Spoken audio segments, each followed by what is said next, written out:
एक लड़का था जिसका नाम कुंडेश्वर था। वह शराबी था। एक दिन उसने बहुत सारी शराब पी थी और रास्ते से जा रहा था। रास्ते में उसने एक बूढ़े व्यक्ति को देखा जो सड़क के किनारे बैठकर भीख मांग रहा था। कुंडेश्वर को देखते ही उस बूढ़े व्यक्ति ने पैसे मांगने की शुरुआत की। कुंडेश्वर ने अपनी जेब में हाथ डाला और 5 रुपये निकालकर दे दिए। कुंडेश्वर ने मन में सोचा, तुम भी भिखारी और मैं भी भिखारी।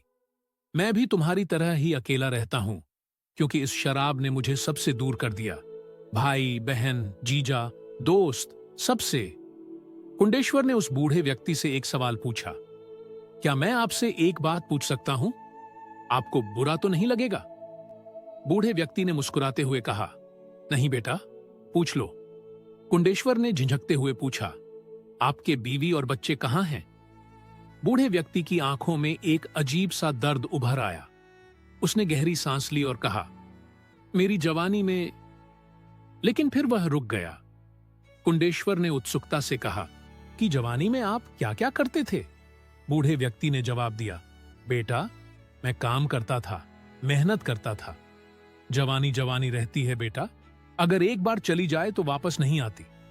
कुंडेश्वर ने फिर पूछा, आपकी जवानी में तो आपने बहुत पैसा कमाया था, तो आप अभी पैसे क्यों मांगते हो?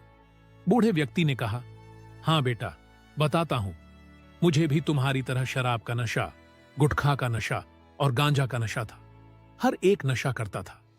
बेटा, इसी वजह से मेरी बीवी और बच्चे ने मुझे घर के बाहर निकाल दिया। अब 10 साल हो गए, भीख मांगकर खा रहा हूं। कुंडेश्वर समझ गया। उसने कहा, ठीक है बाबा, मैं चलता हूं। और वह वहां से चला गया। रास्ते में जाते जाते उसे बूढ़े व्यक्ति की बातें सताने लगी। उसे अपने पिताजी की याद आने लगी। उसके पिताजी ने हमेशा कहा था, बेटा, जब तक मैं जिंदा हूं, तू राजा की तरह जिएगा। बेटा, अगर मैं मर गया, अगर मुझे कुछ हो गया, तो तू कैसे करेगा? क्या करेगा? शराब छोड़ दे बेटा। अगर तू शराब छोड़ देगा तो 4 घर के रिश्ते आ जाएंगे, शादी हो जाएगी। कुंडेश्वर ने पिताजी से कहा था, पिताजी, मैं शराब कैसे छोड़ सकता हूं? उसके बिना तो मैं मर जाऊंगा। पिताजी ने कहा, देख बेटा, मां बाप हैं तो पूरी दुनिया है। अगर हम नहीं हैं तो कुछ भी नहीं। अगर मैं दुनिया छोड़कर चला गया तो तेरा क्या होगा? देख, तेरे बड़े भाई की शादी हो गई है, उसे 2 बच्चे भी हैं। चलते चलते कुंडेश्वर की आंखें खुल गईं। उसने इधर उधर देखा और उसे अपने पिताजी का सपना याद आया, क्योंकि उसके पिताजी को मरे हुए 3 साल हो गए थे।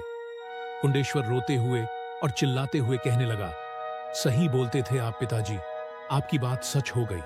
पिताजी, मेरा बड़ा भाई, मेरी बहन, मेरे जीजा, मेरे भांजे, मेरे दोस्त, मेरे आसपास रहने वाले सब मुझे नफरत करते हैं। मुझे नमस्ते, मेरा नाम है कुंडेश्वर। अगर मेरा वीडियो पसंद आया है तो नारायण KNK चैनल को लाइक करें और सब्सक्राइब करें।